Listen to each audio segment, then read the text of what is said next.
नमस्कार, मैं हूं संजय शर्मा। आप देख रहे हैं 4PM महाराष्ट्र। दुखद बात है कि महाराष्ट्र के कुछ हिस्सों में बकरे को लेकर राजनीति हो रही है। कौन बकरा क्या खाएगा, कैसे खाएगा, ये लोगों का निजी विचार है, लेकिन भाई लोग इसमें भी राजनीति ले आ रहे हैं। क्या होगा इस मुल्क का, कोई समझ नहीं सकता। अवैध वजह से मैंने पूछा है सुप्रीम कोर्ट के फैसले पर सवाल और क्या हो रहा है राजनीति पर, इस पर सवाल। शानदार बातचीत है। चैनल को सब्सक्राइब कीजिएगा, ज्वाइन कीजिएगा। चलते हैं अवैध जी के पास। 4PM न्यूज नेटवर्क में बहुत बहुत स्वागत है। अवैध जी, आपका मामला सुप्रीम कोर्ट का है, तो मैं सीधे टिप्पणी सुप्रीम कोर्ट के खिलाफ नहीं करूंगा, लेकिन कुछ मामलों का जिक्र मैं जरूर करूंगा। रंजन गोगोई थे चीफ जस्टिस। एक महिला ने शिकायत करी थी, यौन शोषण की शिकायत थी। रंजन गोगोई के उन फैसलों पर आज भी सवाल उठते हैं जो उस महिला की शिकायत के बाद उन्होंने लिए थे। बाद में वो महिला गायब हो गई, कुछ विवादित फैसले सुप्रीम कोर्ट के सामने आ गए और उसके बाद गोगोई साहब राज्यसभा चले गए। चंचूड़ साहब आए थे। लगातार लोकतंत्र की बड़ी बड़ी आस्थाएं होंगी। चंडीगढ़ में लाइव बेईमानी पकड़ी थी उन्होंने, ईवीएम की बड़े बड़े टिप्पणी की थी। हमको लगता था कि जो बेईमानी कर रहा है अफसर वो जेल चला जाएगा, लेकिन मामला टिप्पणियों तक सीमित होकर रह गया। चंचूड़ साहब ने कहा था कि किस तरह बेईमानी होती है और पैसा किस तरह लिया जाता है, तो लगा कि ये हजारों करोड़ का जो पैसा लेती है पार्टियां, ये अब घेरे में आ जाएंगी, वो सारा पैसा वापस करना पड़ेगा। लेकिन कोई पैसा वापस नहीं हुआ। 2-2 हजार रुपए करके करोड़ रुपया सरकारें पार्टियां लेती रहीं। और बाद में चंचूड़ साहब के घर में गणेश आरती करने के लिए विश्व गुरु पहुंच गए और फिर चंद्रचूड़ साहब को एक बड़ा सा बंगला आवंटित हो गया। मेरा सूर्यकांत जी की मंशा पर सवाल उठाने का कोई इरादा नहीं है, लेकिन काकरोच पार्टी ने कुछ मुंह का जायका तो खराब कर दिया है। एसआईआर को लेकर जो फैसला आया है उससे देश भर में बहस छिड़ गई है। योगेंद्र यादव ने एक विवादित फैसले से तुलना कर दी है उनकी और कहा है कि यह फैसला लोकतंत्र पर आघात पहुंचाने वाला है। 27 लाख वोट कटे थे बंगाल में और बंगाल का चुनाव इधर का उधर हो गया। एसआईआर को कैसे वैध ठहराया जा सकता है मैं समझ नहीं पा रहा। हो सकता है मैंने एलएलबी जरूर कर ली है, लेकिन मुझे कानून का ज्ञान कम होगा। सूर्यकांत जी को ऑफकोर्स ज्यादा होगा। आपको क्या लगता है, इस फैसले पे सवाल उठाने चाहिए या ये मीलॉर्ड का फैसला है, इसे चुपचाप आंखें बंद करके स्वीकार कर लेना चाहिए, या फिर ये मान लेना चाहिए कि देश में अब एक विरोध की ऐसी अग्नि भड़क रही है जो ऊपर से सतह से शांत दिख रही है, लेकिन कहीं ना कहीं धरती के भीतर एक ज्वालामुखी एक आकार ले रहा है जो कभी भी फट सकता है। आपका क्या मानना है? देखिए संजय जी, आप तो एलएलबी हैं, डिग्री होल्डर हैं, डिग्री धारक हैं। मैं तो एलएलबी भी नहीं हूँ। मैं तो एक कानूनी कार्रवाई कानून से काफी कुछ नाजानकार, जो सामान्य ज्ञान होता है कानून का, वही मुझे है। लेकिन मैं एक राजनीतिक समीक्षक हूँ। कुछ कुछ बातें मुझे पता हैं जिनके आधार पर मैं इस फैसले के बारे में कुछ बातें कह सकता हूँ। फैसले को गलत बताना या उसमें से नुक्स निकालना मेरा मकसद नहीं है। जो मेरा मकसद ये है कि मैं उन पहलुओं की तरफ ध्यान दिलाऊंगा जो मुझे लगता है कि यह फैसला लेते समय उन पहलुओं पर ध्यान नहीं दिया गया या उनकी उपेक्षा कर दी गई, जानबूझ के की गई या धोखे में उपेक्षा हो गई। धोखे में तो कोई उपेक्षा हो नहीं सकती। सबसे पहली बात जो मैं ये मानता हूं कि एसआईआर को, स्पेशल इंटेंसिव रिवीजन को वैध बताते समय क्या इस बात का ध्यान रखा गया कि पश्चिम बंगाल में 27 लाख से ज्यादा वोटरों के बारे में चुनाव आयोग ये तय नहीं कर पाया कि वो वोटर हैं या नहीं है। अगर वो उनको अवैध घोषित कर देता और कह देता ये वोटर नहीं है, तो वो जिस वोटर लिस्ट को बना रहा था, नई वोटर लिस्ट को, वो वोटर लिस्ट कंप्लीट हो जाती, संपूर्ण हो जाती। चुनाव आयोग ने उन 27 लाख वोटरों को न वैध घोषित किया न अवैध घोषित किया। इसका सीधा मतलब मेरी निगाह में यह है, काबिल लोग मुझे गलत ठहरा सकते हैं, मेरी निगाह में यह है कि चुनाव आयोग एसआईआर के जरिए जो नई मतदाता सूची बना रहा था, वो मतदाता सूची अपूर्ण रह गई। जैसे ही मतदाता सूची अपूर्ण होती है, वैसे ही 1950 के लोक प्रतिनिधित्व कानून के तहत ये बाध्यता होती है चुनाव आयोग के सामने कि वो उस मतदाता सूची के मुताबिक चुनाव न करवाए, बल्कि अपूर्ण मतदाता सूची के तहत चुनाव न करवाए, तो बल्कि उससे पहले जो सूची थी उसके तहत चुनाव करवाया जाए। और इसमें लोक प्रतिनिधित्व कानून किसी अपवाद का इस्तेमाल नहीं करता, किसी किंतु परंतु का इस्तेमाल नहीं करता। वो स्पष्ट रूप से कहता है कि ऐसा ही होना चाहिए। वो ये मानता है कि चुनाव आयोग को पूरा अधिकार है कि वो कभी भी मतदाता सूची को दुरुस्त करने के लिए कोई अभियान छेड़ सकता है, कोई कवायद शुरू कर सकता है, कोई कार्यक्रम ले सकता है। लेकिन अगर चुनावी प्रक्रिया शुरू होने से पहले वो अपने कार्यक्रम को संपूर्ण नहीं कर पाता, तो उसे पुरानी सूची के मुताबिक चुनाव कराना चाहिए। क्या पश्चिम बंगाल के मामले में ऐसा हुआ? अगर ऐसा हुआ तो कोई मुझे बताए कि मैं गलत कह रहा हूं। ऐसा हुआ? वो 27 लाख वोटरों की स्थिति इस वक्त क्या है? तो 27 लाख वोटर क्या वोटर अवैध घोषित कर दिए गए, या वो वैध घोषित कर दिए गए? और आज की तारीख में वो वैध या अवैध घोषित किए जाते हैं, इसका कोई मतलब ही नहीं है। जिस समय चुनाव की प्रक्रिया शुरू हो चुकी थी और उसकी तारीखें, यानी पर्चा वापस लेने की अंतिम तारीख निकल चुकी थी, उससे पहले यह काम होना चाहिए था,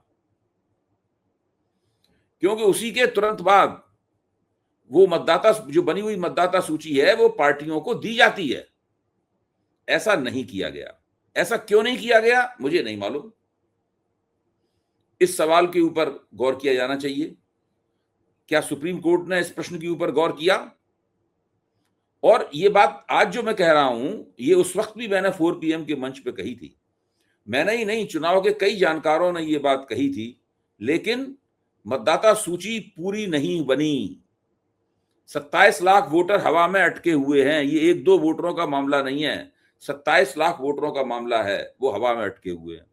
उन्हीं 27 लाख वोटरों के मामले का निस्तारण करने के लिए खुद सुप्रीम कोर्ट ने हस्तक्षेप करके अपने ट्रिब्यूनल्स बनाए थे, जिनको जुडिशियल ऑफिसर, जिनके इंचार्ज नियुक्त किए गए थे, वो जुडिशियल ऑफिसर भी उस काम को पूरा करने में असमर्थ रहे।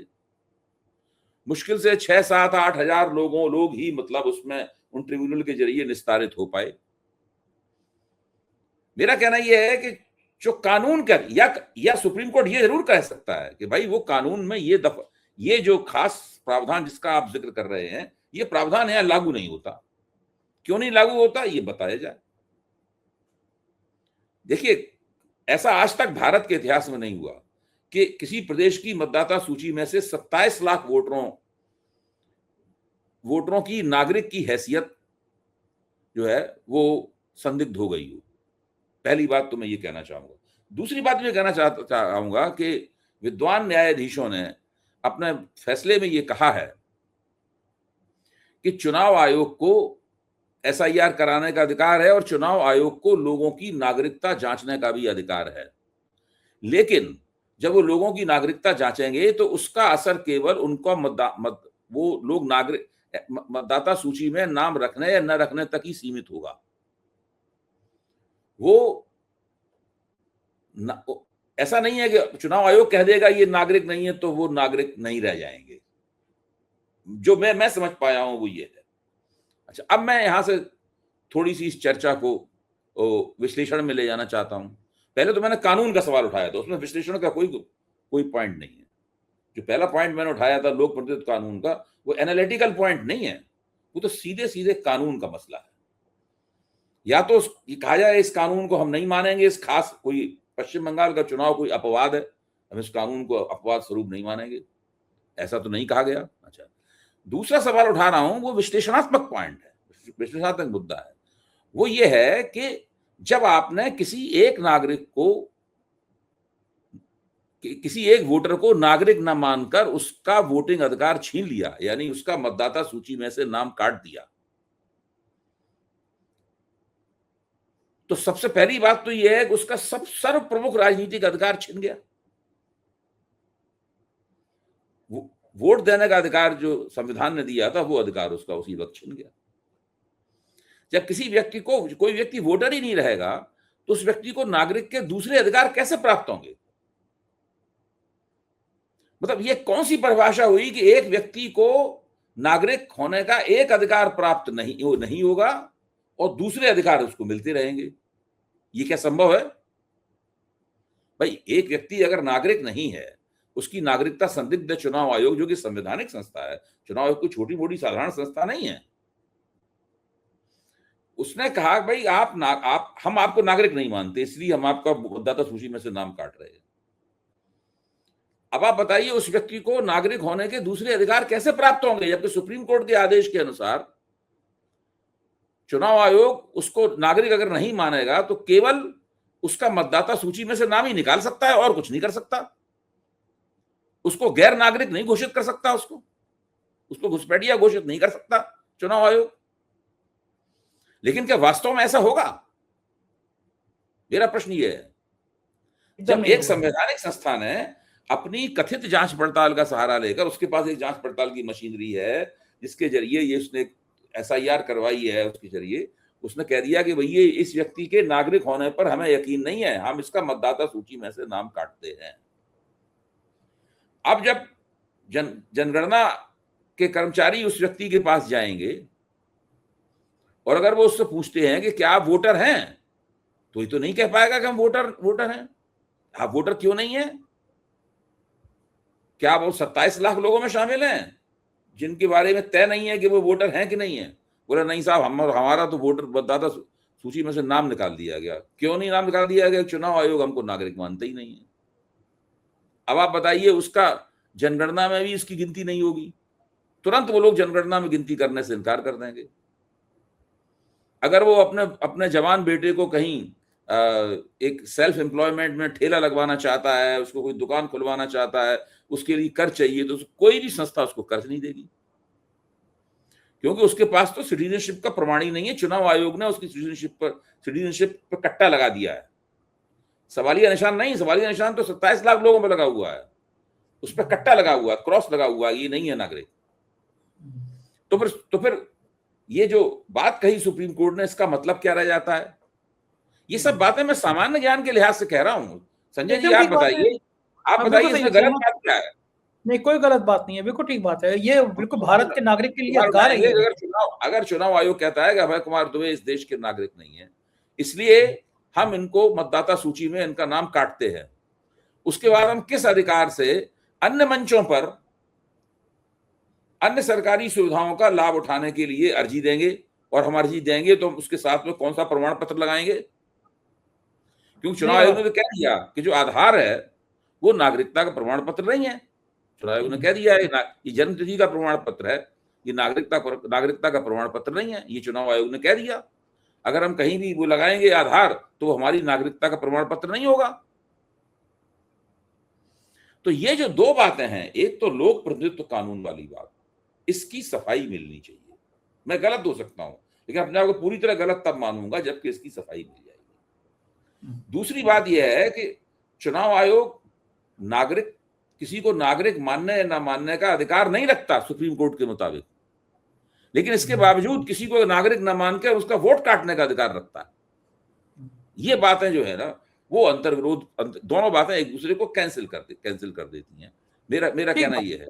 अब तीसरी बात, मैं आपसे, मेरे पास कुछ और बातें कहने के लिए, अब मैं तीसरी बात ये कहता हूं कि क्या चुनाव आयोग ने इन प्रश्नों के ऊपर, अदालत ने इन प्रश्नों के ऊपर विचार किया कि बिहार में जब, क्योंकि ये मसला तो बिहार में एसआईआर हो रही तब सामने आया था ना अदालत के,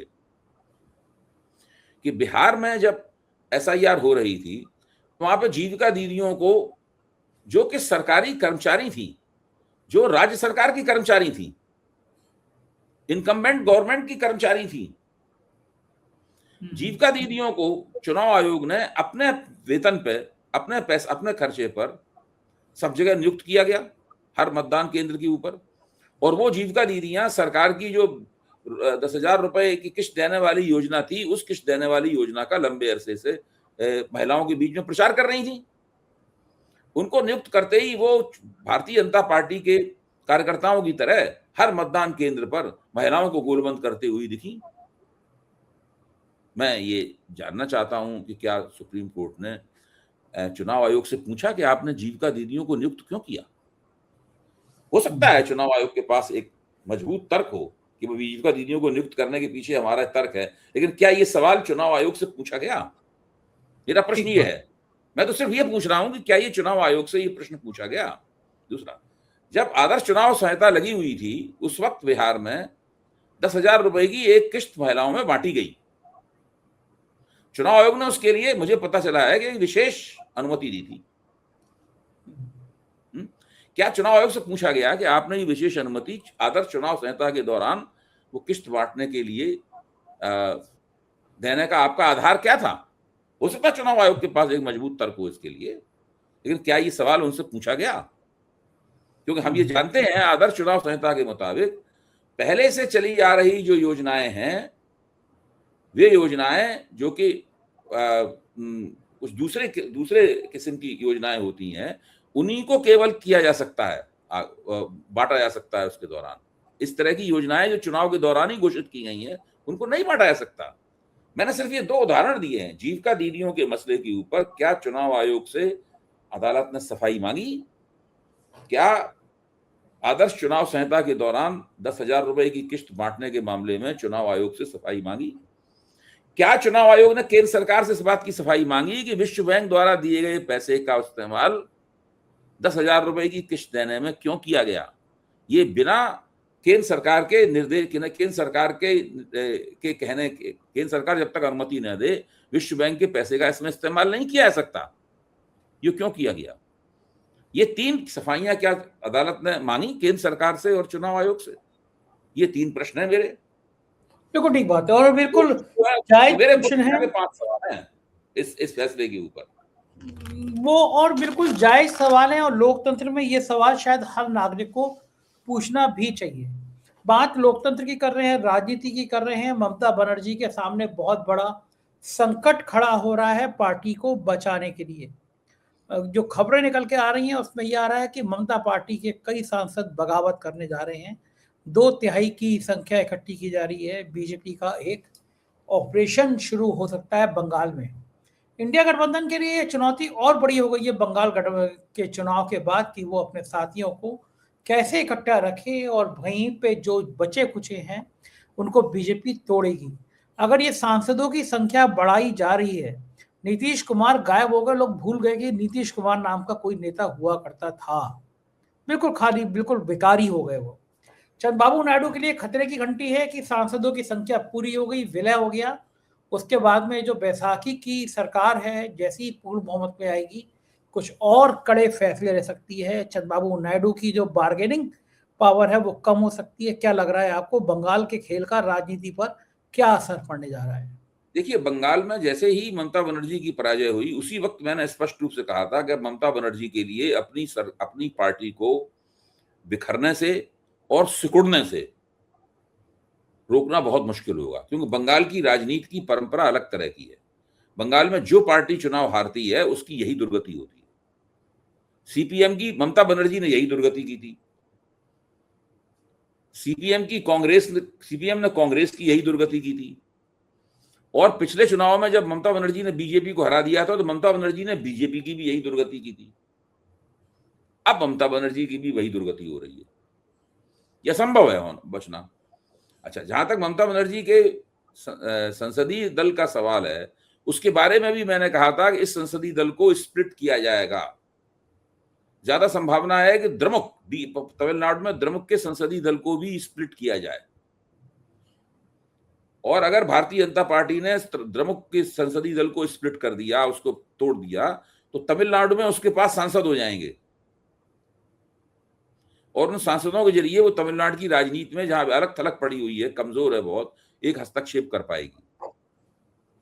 और ये स्प्लिट करके, इनमें विभाजन करके, द्रमुक संसदीय दल में और टीएमसी संसदीय दल में विभाजन करके मोदी सरकार जो है वो पूर्ण बहुमत, स्पष्ट बहुमत की सरकार बन जाएगी। उसके बाद आपने बिल्कुल ठीक कहा, फिर चंद्रबाबू नायडू के पास जो अभी एक बार्गेनिंग चिप है, जिसके जरिए वो कभी कभी वहां से कुछ अतिरिक्त पैसा, इससे ज्यादा कुछ कर नहीं पाते, कुछ अतिरिक्त पैसा वैसा ले लेते हैं वहां से, तो वो भी बार्गेनिंग चिप भी उनके पास खत्म हो जाएगी। भाजपा उनको ठोकर मार के एनडीए से नहीं निकालेगी। क्यों निकालेगी भाजपा ठोकर मार के एनडीए से? वो एनडीए में बने रहेंगे, लेकिन उनकी कोई औकात एनडीए में नहीं रह जाएगी। जहां तक नीतीश कुमार का सवाल है, नीतीश कुमार की पार्टी कितने दिनों की मेहमान है, हम लोग केवल उंगलियों पर गिन सकते हैं।